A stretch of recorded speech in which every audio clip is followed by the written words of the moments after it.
अगर आपको लगता है कि योगा सिर्फ एक बोरिंग एक्सरसाइज है तो आप गलत हो, क्योंकि योगा सिर्फ बॉडी के लिए नहीं बल्कि माइंड और इमोशंस के लिए भी एक सुपर पावर है। लेकिन ज़्यादातर लोग योगा का सिर्फ एक पार्ट देखते हैं कि मैट पर किए जाने वाला वर्कआउट, लेकिन असली योगा इससे कई ज़्यादा है। आज की मेरी पॉडकास्ट समरी है निष्ठा बिजलानी, जो एक एक्सपीरियंस्ड योगा टीचर है। वो नेहा रंगलानी की पॉडकास्ट में आई थी और उन्होंने बताया कि योगा कैसे हमारी लाइफ के हर लेवल पर हमें अच्छे से ट्रांसफॉर्म कर सकता है। और अगर आप भी स्ट्रेस, एंजाइटी या फिर इमोशनल ब्लॉकेज से गुजर रहे हैं तो ये वीडियो मिस मत करना, क्योंकि यहाँ मिलेगा आपको एक पावरफुल सॉल्यूशन जो आपको शायद किसी ने नहीं बताया होगा। पहले तो योगा सिर्फ एक वर्कआउट नहीं है बल्कि लाइफस्टाइल है। निष्ठा पॉडकास्ट की शुरुआत में ही एक शॉकिंग बात बताती है कि ज़्यादातर लोग गलत तरीके से सांस ले रहे हैं। हाँ, आपने सही सुना। आज की भागदौड़ भरी जिंदगी में हम लोग सही तरीके से सांस लेना भूल गए हैं। हम लोग माउथ ब्रीथिंग करने लगे हैं, जो हमारे स्ट्रेस और एंजाइटी लेवल को बढ़ाता है। नॉस्ट्रल ब्रीथिंग और डायाफ्रैग्मेटिक ब्रीथिंग से हम लोग शांति और एनर्जी पा सकते हैं। फिर नेहा पूछती है कि योगा सिर्फ एक्सरसाइज है या फिर कुछ और यहाँ निष्ठा क्लियर करती है कि योगा सिर्फ एक्सरसाइज नहीं है बल्कि एक सेल्फ डिस्कवरी का टूल है। भगवद गीता और पतंजलि के योग सूत्रास हमें सिखाते हैं कि योगा का असली पर्पस एनलाइटमेंट और इनर पीस है। अब बात करें 8 लिम्स ऑफ योगा की, तो ये सिर्फ आसन नहीं है बल्कि पूरा जीवन जीने का मार्ग है। योगा से हम हमारे माइंड, बॉडी और सोल को बैलेंस में ला सकते हैं। पतंजलि के अष्टांग योग में 8 लिम्स ऑफ योगा की बात की गई है जो हम सेल्फ रियलाइजेशन तक ले जा सकती है। तो चलिए उन 8 लिम्स की बात करते हैं। फर्स्ट वन इज यमा। इसको फॉलो करके हम एक अच्छी लाइफ जी सकते हैं। ये हमारी लाइफ के मोरल एथिक्स है। पहला, अहिंसा, किसी भी प्रकार की हानि से दूर रहना। दूसरा, सत्य, हमेशा सच और ऑनेस्टी का पालन करना। तीसरा, अस्तेय, किसी भी प्रकार की चोरी नहीं करना। चौथा, ब्रह्मचर्य, इसमें हमें इच्छाओं को कंट्रोल में रखना होता है। और पांचवा, अपरिग्रह, हमारे लोभ और लालच को दूर रखना। दूसरा, संतोष, किसी भी परिस्थिति में संतुष्ट रहना। तीसरा, तमस, डिसिप्लिन और विल पावर को स्ट्रांग बनाना। चौथा, स्वाध्याय, सेल्फ डिसिप्लिन और स्पिरिचुअल बुक्स पढ़ना। और पांचवा, ईश्वर परिधाना, सरेंडर, हमारे एफर्ट्स और हमारे काम को ईश्वर पे छोड़ देना, मतलब कि वो ही हमें फल देंगे।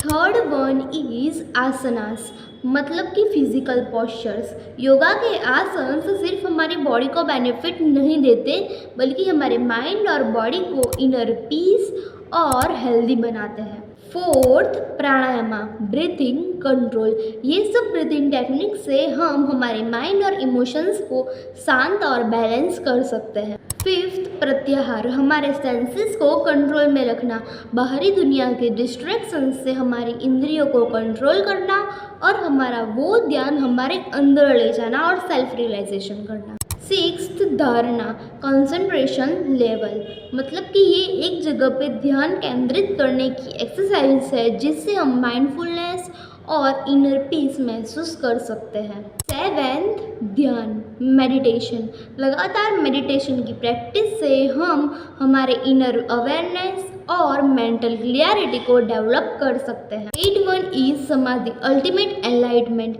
इसमें इंसान ईगो से पर होकर ब्लिस और सेल्फ रियलाइजेशन को एक्सपीरियंस करता है। ये थे 8 लिम्स ऑफ योगा। इससे हमें समझ आता है कि जो लोग योगा सिर्फ फ्लेक्सिबिलिटी के लिए करते हैं वो लोग सिर्फ एक सरफेस पर है। असली योगा अंदर की रियलाइजेशन को महसूस करना है। So next one is gym versus yoga.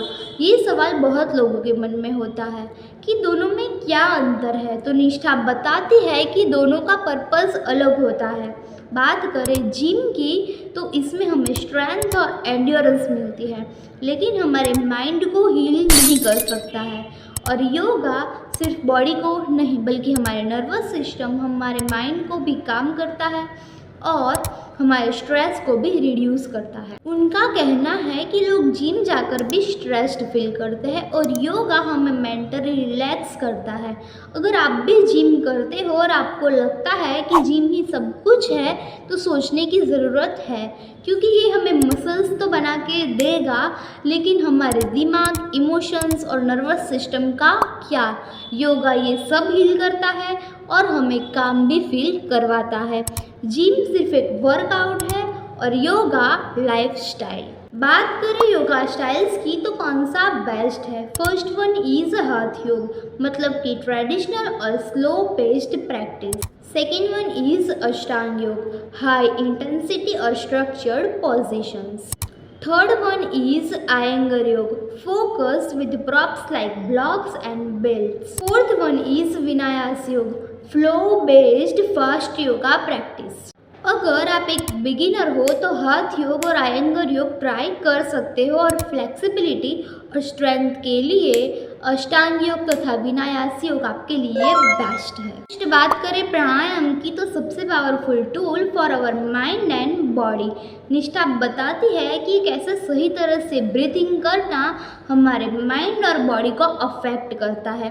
क्या आपने न्यूबॉर्न बेबीज़ को देखा है कैसे वो लोग सांस लेते हैं तब उनका बेली नेचुरली राइज फॉल करता है।